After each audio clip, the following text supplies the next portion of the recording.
Down News Dictation 59 New Para.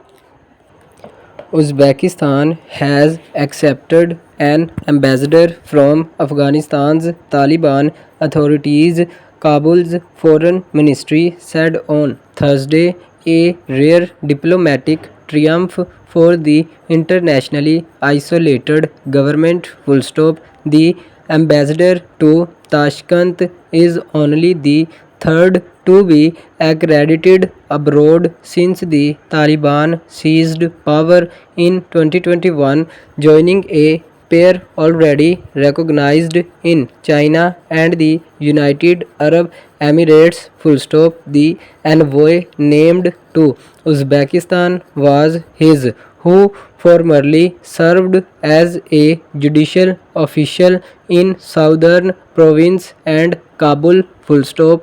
At a ceremony where his credentials were accepted the day before, he described the upgradation of bilateral relations as a pivotal phase, hoping for further progress. Taliban government foreign ministry spokesman wrote in a post on X on Thursday. Full stop. New para.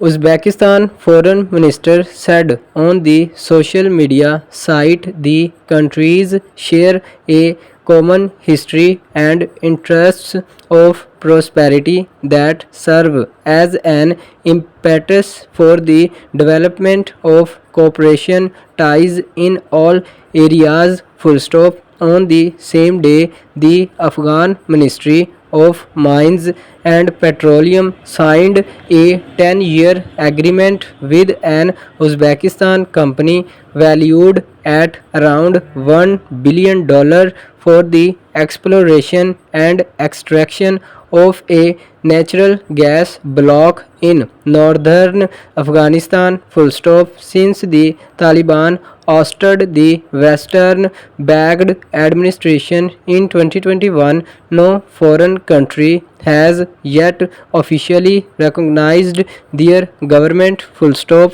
But 3 years into their rule, they have been making diplomatic inroads. Full stop. They appeared for the first time at UN brokered talks this summer and have reached out to neighboring nations to emphasize economic cooperation. Full stop. New para.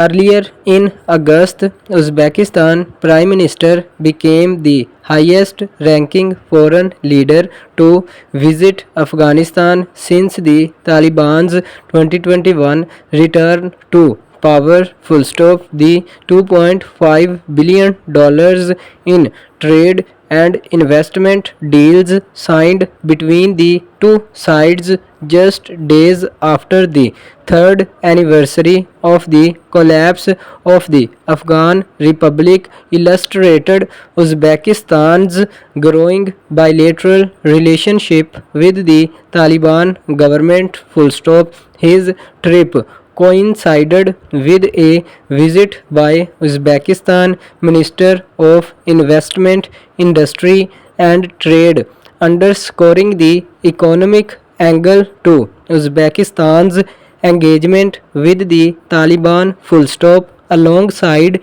Deputy Taliban Prime Minister for Economic Affairs, he oversaw the signing of 35 memorandums of understanding. Full stop. His office in a statement said the MOUs included $1.4 billion in 12 investment agreements and 23 trade deals worth $1.1 billion. Full stop. The end.